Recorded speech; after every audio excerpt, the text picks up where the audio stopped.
All right, guys, we are back for episode 24 of Transfer Daily with your boy, Dominic Rich. Do me a favor, please smash the thumbs up button. I'm really happy with you guys for what you did for the last 2 episodes. I dropped those like the same day, and those episodes did pretty good, man, pretty damn good. So I appreciate it, and thank you guys. Let's get this episode to 100 likes, man. Come on, smash the thumbs up button.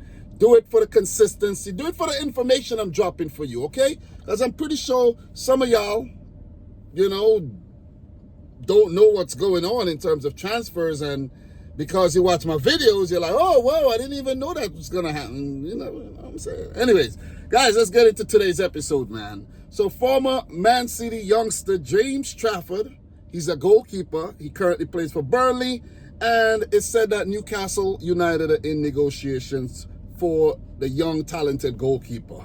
So that's really good business because, I think City might actually get a cut off the sell-on clause from Burnley. So, yeah. A lot of people like to talk shit about Man City and they spending, but they don't realize that City make a lot of money from their youngsters, and Man City do make money from outgoing transfers.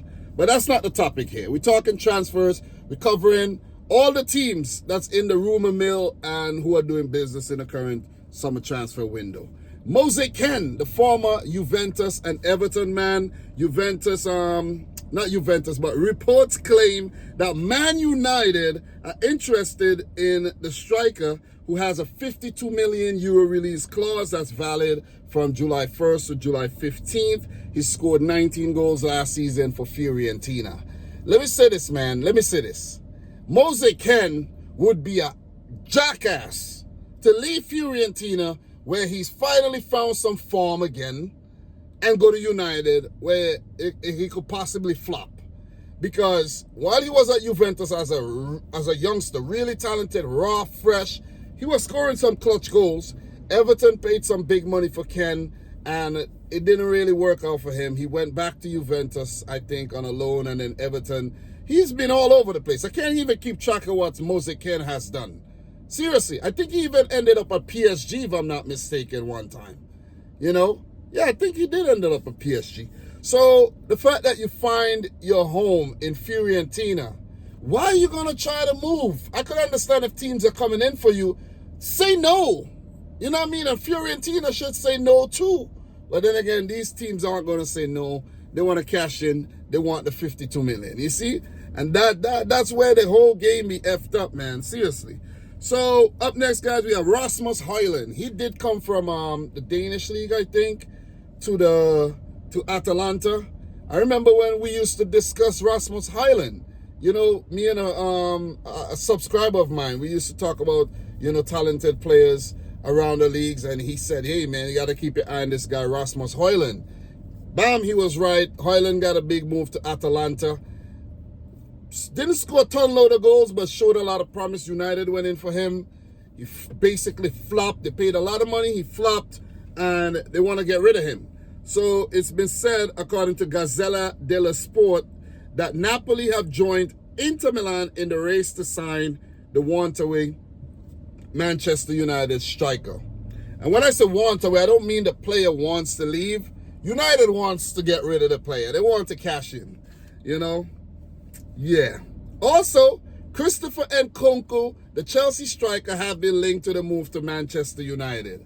That one, I don't think would be a bad move for Nkunku because while at Chelsea, he has not really, hit the ground running. And there's been reports saying that Chelsea want to offload the Frenchman. And I could actually see that happening. So to United, maybe he'll find his form. Maybe he will. Guys, by the way, it's hot as hell in New York City right now, man.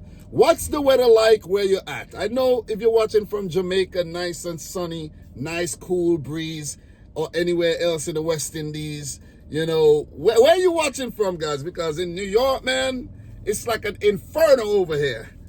Anyways, Keith Andrews, Brentford's set-piece coach, has become the front runner for the vacant manager job. He's currently 44 years old. So other candidates for the job includes Ange Postecoglou, Kieran McKenna, and Francesco Farioli. Let's see who's going to be the new manager of Brentford Football Club since Thomas Frank deserted the club for more money at Tottenham Hotspur. Basically, that's what it is. That's what it is. That's what it is, because if I'm at Brentford and I'm doing well, I have really good players. You know, we're signing good players. We're doing good recruitment. Things are nice and rosy. I'm making millions already. No, you want to go to Spurs. Okay, you want to manage in the Champions League, maybe? Take Brentford to the Champions League.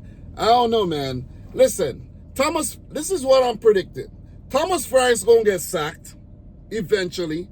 If he doesn't get sacked this season, maybe next season, because being in the Champions League and the league and the cup is going to be strenuous on Spurs.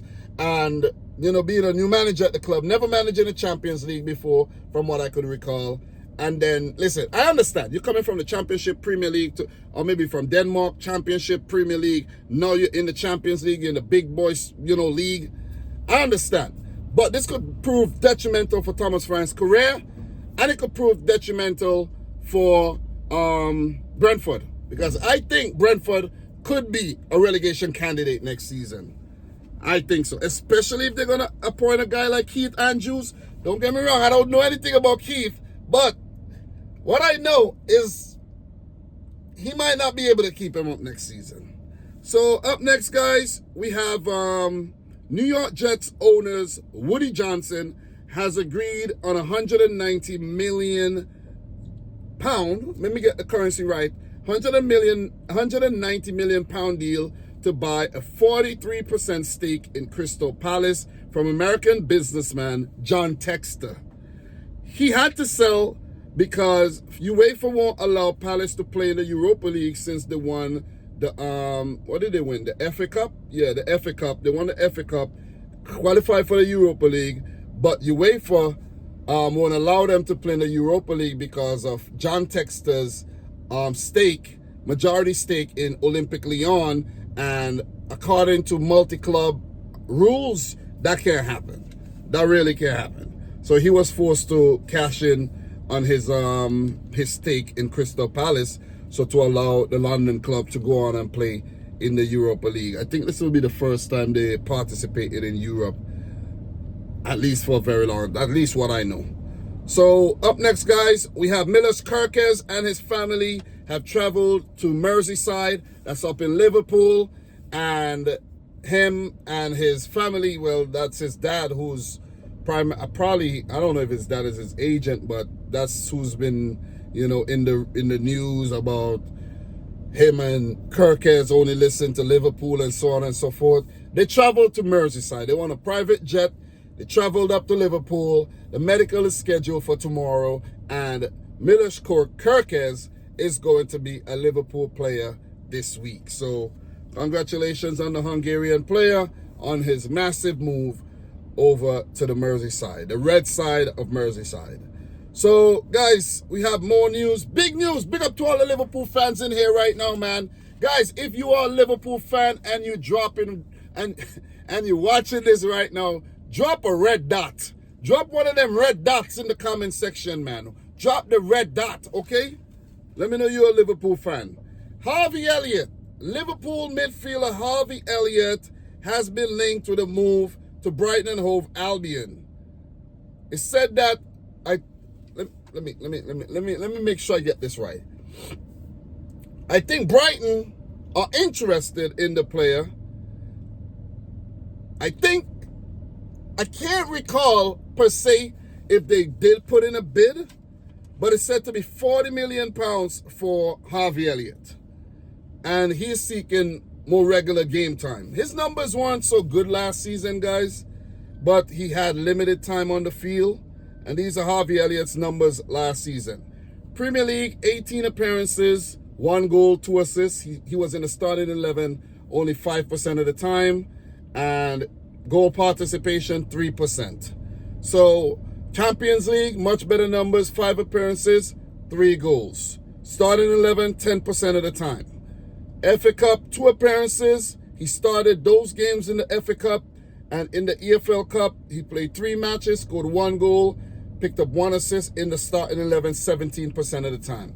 If he goes to a club like Brighton, there will be competition, but it's easier to dislodge the players at Brighton than it is to dislodge a Mo Salah, a Luis Diaz, or even a Diego Jota, or in the midfield, if he's going to play in the midfield, dislodge a Szoboszlai or now, a Florian Wirtz. So the fact that Wirtz came to the club, Harvey Elliott is probably saying, listen, man, they already have Curtis Jones here.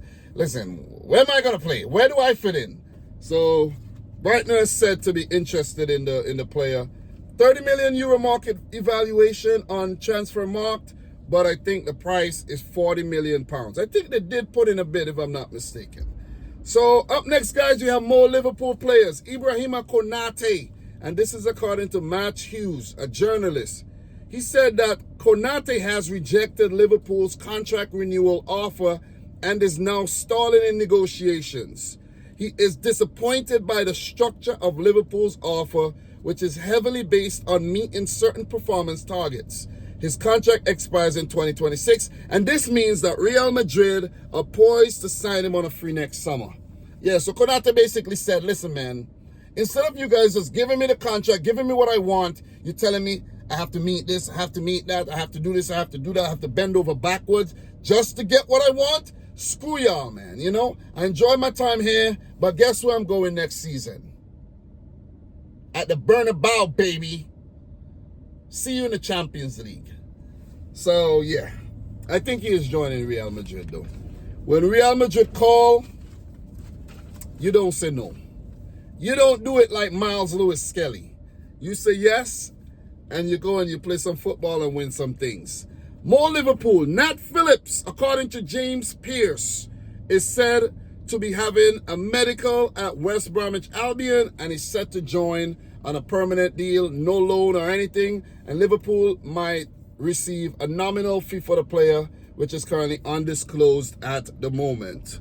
Mason Mount, is said that Aston Villa are reportedly plotting a surprise bid for the player, despite his struggles with form and injury. So that'll be interesting, but I have seen an Aston Villa channel talk about that one, so there might be some truth to it. So we're going to land the plane today in today's episode 24, with another player linked to the move to Liverpool. Let me know how you guys feel about this one. Let me find the article so I can share it with you guys. So this one is about a Newcastle star. And when I'm done, I'll let you know who the Newcastle star is. So according to Team Talk, the Newcastle star is not pushing to leave his current club this summer, but he would be very keen on a return to Merseyside. The report claims that the 24-year-old winger, who's a boyhood Reds fan despite his Everton connections, views Anfield as a dream destination. It said that Liverpool are serious about a move for the player, with Arne Slot eager to bolster his options on the flank. The England international signed a new long-term contract at his club back in October of 2024. Who is that player? Who is that player, guys? If you're watching this, let me know in the comment section down below who is that player. I'm going to leave it like that. We're going to play a game. Who is that player? Let me know down below. And in the next episode, I'll let you know who the player is. But let me know down below who you think the player is. And I guess I'll give you a shout out in the next episode, yeah? I don't have any money to give you anything, so just let me know the player down below, and I'll talk about it in the next episode. So, guys, that's all I have for now. The rumor mill are a little bit quiet today. I know I could go around and scour for more, but these are the main ones that are out there right now, and I'll have some more for you tomorrow. So, thanks for watching yet another episode of Transfer Daily with your boy Dom. Subscribe if you're new, like the video if you haven't yet done. So let's get the video to 100 likes, man. Okay? And until next time, peace out. Rich Squad. Talk to you soon, guys.